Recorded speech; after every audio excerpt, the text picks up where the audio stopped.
Merhaba, Papatya Örgü Dünyası YouTube kanalıma hoş geldiniz. Bugün sizlerle beraber bu gördüğünüz çok şık ve çok kolay ressam beresini çalışacağız. Arkadaşlar sadece bir yumak yetiyor ve bir günde örebiliyorsunuz. Ben bant kısmını biraz uzun ördüm ve şuraya bir etiket ekledim. Gerçekten çok güzel oldu. Hemen ipimden bahsetmek istiyorum. Ören Bayan'ın Dora ipini kullandım. Çok güzel bir tarçın rengi ve renk numarası 107 arkadaşlar. Kullandığım tığ numarası ise 3.50 milimlik tığ kullandım. Sizler elinize yatkın herhangi bir tığ kullanabilirsiniz. Ben yetişkinler için ördüm ama sizler daha az sayıda arttırma yaparak çocukları da rahatlıkla örebilirsiniz. Evet arkadaşlar, isterseniz hemen videomuza geçelim. Geçmeden önce minik hatırlatmamı yapmak istiyorum. Biliyorsunuz ki kanalım tamamen ücretsiz. Kanalıma tamamen ücretsiz abone olup bildirimleri açıp bir de bu videoyu beğenirseniz hem bana destek olmuş olursunuz hem de bu videonun birçok kişiye ulaşmasını sağlamış olursunuz diyorum. Ve hemen bu güzelliğin yapımına geçiyorum. Evet, öncelikle sihirli halka ile başlıyorum. İpimi halka haline getirdim. Birleştiği noktadan tutuyorum ve bir kapatma zincir çekiyorum. Şimdi bu halkanın içine toplamda 10 tane sık iğne yapacağım. 1 2 3 4 5 6 şöyle sihirli halkamın ipinden tutup ortayı küçültüyorum. 7 8 9 ve 10. Halkamın ipinden tutup ortayı iyice küçülttükten sonra ilk yaptığım sık iğne tepesine batıyorum. Kaydırma yöntemiyle kapatıyorum. Burada benim 10 tane sık iğnem var. 2 zincirle yükseliyorum. Tığın başını doluyorum ve hemen dibine batıyorum. 2 ilmek kapatıyorum. İkisi tığımda. Tekrar aynı işlemi yapıyorum. Yine aynı dibine batıyorum ve 2 ilmek alıyorum. Son 3 ilmeği aynı anda kapattım. 1 2 zincir çektim. Tığın başını doladım. Hemen yanındaki sık iğneye battım. 2 ilmek aldım. Gerisi tığımda. Yine aynı zincire batıyorum. 2 ilmek alıyorum. Gerisi tığımda. İlmeği uzatarak yapıyorum. 2 ilmek kapattım. İlk yaptığımız yaprakta 3 tane ilmek kalıyor. Diğerlerinde hepsinde hep 4 ilmek kalacak. Kapattım. 2 zincir. Her bir sık iğneye aynı şekilde yapraklar yapacağız. Yani toplamda 10 tane yaprağımız olacak. Arada 2 zincir. Şöyle göstermek istiyorum. Ve tekrar göstermek istiyorum. Tığın başını aldım. Hemen önümdeki sık iğne tepesine battım. İlmeği uzattım. 2 kapattım. Gerisi tığımda. Yine aynı sık iğneye batıyorum. 2 kapatıyorum. Gerisi tığımda. Yine aynı zincire batıyorum. 2 kapatıyorum. 4 ilmeği aynı anda kapattım. 2 zincir.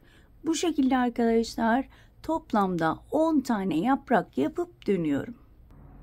Evet arkadaşlar, toplamda 10 tane yaprağımı bitirdim.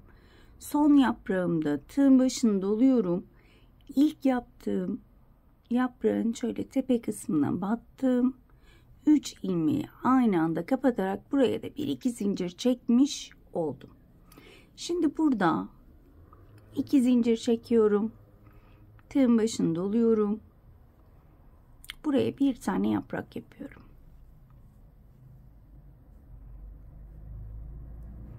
Kapattım. 2 zincir çektim. Hemen yanındakine batıyorum.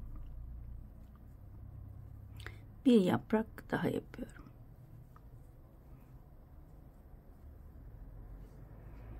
Şimdi burada bir tek bir çift yapacağız. Bu benim yaptığım çift. O yüzden tek yaptım. Bunu geriye döndüğümüzde aynı boşluğa 2 tane yaprak yapacağız. Yani çift olacak. Şimdi bir boşluğa tek yaprak yaptım. 2 zincir çekiyorum. Hemen yanındaki boşluğa öncelikle bir tane yaprağımı yapıyorum. 2 zincir çekiyorum. Ve aynı boşluğun içine bir yaprak daha yapıyorum. 1 2 ve 3. Kapattım. 2 zincir çektim. Ve hemen yanındakine tek yaprak yapıyorum. 1 2 3. Kapattım. 2 zincir. Bakın bir çift yaptım. Bir tek yaptım. Şimdi yine aynı boşluğa çift yaprak yapacağım. Arasında 2 zincir. Evet, ilk yaprağımı yaptım. Kapattım. 2 zincir çekiyorum ve aynı boşluğa ikinci yaprağımı yapıyorum. Yani bir boşluğa tek yaprak, bir boşluğa çift yaprak yapıyorum arkadaşlar. Eminim ki anlaşıldı. Şuraya dönüşte tamamlayacağız. Evet, sıranın sonuna geldim. Bir tek bir çift devam ettim. En son bir tek yaptım. 2 zincir çekiyorum ve ilk battığımız boşluğa tekrar batıp çiftimi tamamlıyorum.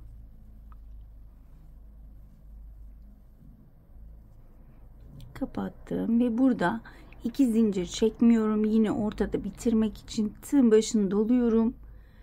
Ve ilk yaprağın tepe noktasına şöyle 2 ilmeklik yerine battım. 3 ilmeği aynı anda kapattım. 1 2 zincir çektim. Yine buraya bir tane yaprak yapıyorum. Dönüşte yaprağı tamamlayacağım. 2 zincir. Şimdi arkadaşlar 2 tek, yine bir çift. Zaten çift daha önce de bunu yapmıştık. Beşgen motife benziyor aslında. Arkadaşlar köşelere köşe, buradaki boşluklarda her bir sırada fazlalaşacak. Hemen şöyle ilk yaprağımı yapıyorum. Aralarda 2 zincirimi unutmuyorum. Hemen bakın yanındaki boşluğa ikinciyi yapıyorum. 2 zincir çekiyorum ve bakın burası köşe. Ve yine buraya çift yapıyorum. Şu ilk yaprağımı yapıyorum. 2 zincir ve yine aynı boşluğa batarak ikinci yaprağımı yapıyorum. 2 zincir. Bakın burası çift olacak. Bir çift 2 tek, bir çift 2 tek ve bir çift 2 tek şeklinde devam edelim. Evet arkadaşlar, sıramın sonuna geldim. Şöyle hemen göstermek istiyorum. Bakın çift 2 tane tek, 2 zincir çektim ve ilk yaptığım boşluğa yine bir yaprak daha yaparak çiftimi yapıyorum. Şöyle göstermek istiyorum. Tığın başını doladım. İlk yaprağın tepesine battım. 3 ilmeği aynı anda kapattım. 2 zincir. Dediğim gibi aslında beşgen bir motif.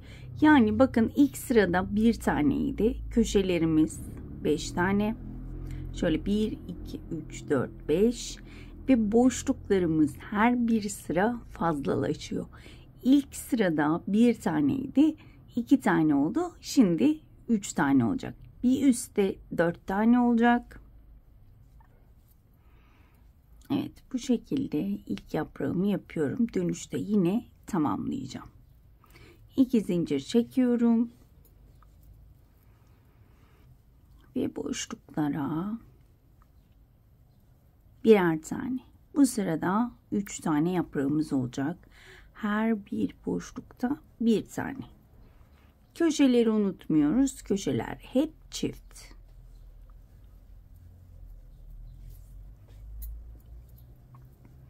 2 zincir çektikten sonra buradaki son boşluğa batıyorum. 3. yaprağımı yaptım. 2 zincir çektim ve bakın köşeye geldim. Köşede yine aralara 3 zincir çekerek aynı boşluğa 2 tane. Eminim ki anlaşıldı. 2 zincir. Bakın 1, 2, 3 tane tek, 1 tane çift. Bir üst sırada 4 tane boşluk olacak. Bir çift, 4 tek şeklinde devam edeceğiz. Bunu bu şekilde örmeye devam edeceğiz. Her bir sırada buradaki trabzan boşlukları veya trabzan grupları diyebiliriz. Bir tane fazlalaşacak. Ne kadar öreceğiz? Arkadaşlar ben sıra sayısı vermek istemiyorum. Her zamanki gibi ben baş çevrem benim normalde 28-29 santim genişliğinde ördüğümde tam benim başıma uygun geliyor arkadaşlar. Sizler de başınızda ölçerek yapabilirsiniz. Ama benim ebatlarımda yapılanlar genelde herkesin başına rahatlıkla oluyor. Dediğim gibi ben 28 santim ya da 29 santim bu şekilde büyüterek örüp hemen dönüyorum. Evet arkadaşlar, ben 10 tek bir çift olana kadar ördüm. Şöyle beraber sayalım tekleri. 1, 2, 3, 4, 5, 6, 7, 8, 9, 10. Hemen şöyle bir ölçü vermek istiyorum. Şöyle bir köşeden bir köşeye ölçeceğim. 29 santim. Şimdi sizin kullanacağınız ip, elinizin ayarı, tığınızın numarası farklı olabilir. Ben 10 tek bir çifte 29 santime geldim. Ama sizinki daha küçük olabilir. 29 santim olana kadar öreceksiniz. 29 santime geçti. O zaman eksik öreceksiniz arkadaşlar. 28, 29 yetişkin bir insan için ideal ölçüdür. Evet, şimdi ben ideal ölçüme geldim. Şimdi artık burada arttırmamı bitiriyorum ve artık her boşluğa bir tane yaprak yapacağım. Yani şuradaki arttırma bölümümüzü köşelerimize de bir tane yaprak öreceğim. Hemen şöyle burada 2 zincir çekmiştim zaten. Hemen buraya ilk yaprağımı yapıyorum. Yine arada 2 zincirim var. Ve tüm boşluklara birer tane yaprak yapacağım. Şöyle diğer köşeyi de göstermek istiyorum. Kafanızın karışmaması için köşeye gelene kadar her bir boşluğa bir yaprak yapalım. Evet arkadaşlar, bakın hemen burada köşeye geldim. Çift yaptığımız bölüme geldim. Ve buraya bir tane yaprak yapıyorum. Artık buraya çift yapmıyoruz. 2 zincir çekiyorum ve diğer boşluğa geçiyorum. Artık içe doğru kıvrılacak arkadaşlar. Arttırma yapmadığımız için şu şekilde içe doğru kıvrılacak. Eminim ki anlaşıldı. Artık belli bir sıra boyunca her bir boşluğa birer tane yaprak yapacağız. Kaç sıra yapacağımı bilmiyorum.